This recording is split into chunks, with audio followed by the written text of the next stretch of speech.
నువ్వు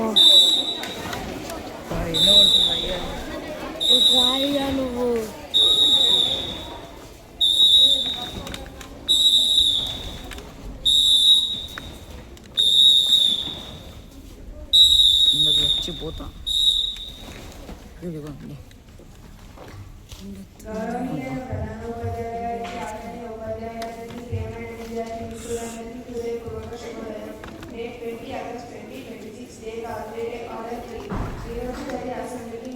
స్వాగతం. ప్రార్థన గీతం కోసం అందరూ శ్రద్ధగా నిలబడవలసిందిగా మనం చేస్తున్నాము.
భారతదేశం నా మాతృభూమి. భారతీయులందరూ నా సహోదరులు. నేను నా దేశాన్ని ప్రేమిస్తున్నాను. సుసంపన్నమైన బహువిధమైన నా దేశ వారసత్వ సంపద నాకు గర్వకారణం. దీనికి అర్హత పొందడానికి సర్వదా నేను చేస్తున్నాను. నా తల్లిదండ్రుల్ని, ఉపాధ్యాయుల్ని, పెద్దలందరినీ గౌరవిస్తాను. ప్రతి వారితోనూ మర్యాదగా నడుచుకుంటాను. జంతువుల పట్ల దయతో ఉంటాను. నా దేశం పట్ల, నా ప్రజల పట్ల సేవానిరతి కలిగి ఉంటానని ప్రతిజ్ఞ చేస్తున్నాను. వారి శ్రేయాభివృద్ధులే ఆనందానికి మూలం.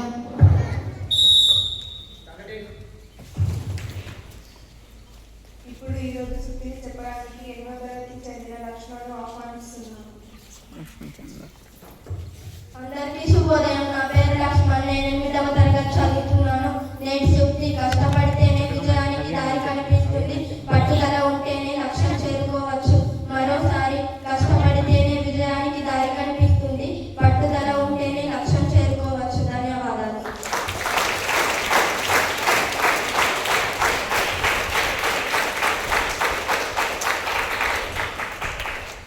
ఇప్పుడు ఈరోజు ప్రశ్న చెప్పడానికి 8వ తరగతికి చెందిన ప్రణయ్ని ఆహ్వానిస్తున్నాను. అందరికీ శుభోదయం. నా పేరు ప్రణయ్. నేను 8వ తరగతి చదువుతున్నాను. నేటి ప్రశ్న: నన్నయ్య, తిక్కన, ఎర్రన్న ముగ్గురు కవులను కలిసి ఏమంటారు? కవిత్రం అంటారు.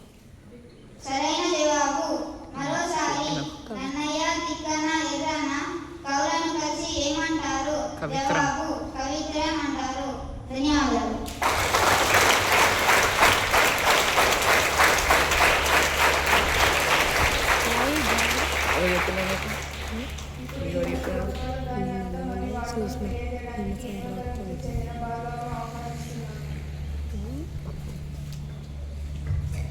అందరికీ శుభోదయం. నా పేరు భార్గవ్. 8వ తరగతి చదువుతున్నాను. ఈరోజు కొత్త పదం పావని. దానికి అర్థాలు: ఆవు, గంగా, పవిత్రురాలు. మరొకసారి: పావని, ఆవు, గంగా, పవిత్రురాలు. ధన్యవాదాలు.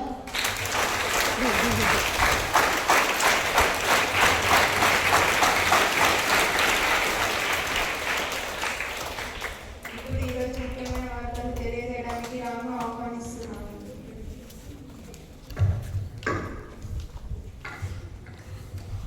అందరికీ శుభోదయం. నా పేరు రామ్. నేను 8వ తరగతి చదువుతున్నాను. నేటి వార్తలకు స్వాగతం. హైదరాబాద్ విగత ఆర్థిక సేవల సంస్థ చార్లెస్ షాబ్ సోనియా గాంధీ ఆత్మకథ belonging A journey of love పేరట రాసిన ఆత్మకథ నవంబర్ 10న పాఠకుల ముందుకు రానుంది. బడ 20,000 మిల్లర్లపై పీడీ ఆశ్రమం. బ్యాంకులు రైతుల వద్దకు వెళ్ళాలి. నేటి క్రీడా వార్తలు. భారత్ శ్రీలంక టాస్. గాలేతో జరిగిన టాస్లో భారత్ 165 పరుగులతో తేడాతో గెలిచిన విజయం. న్యూఢిల్లీలో భారత్ ఆటగాళ్లు బ్యాడ్మింటన్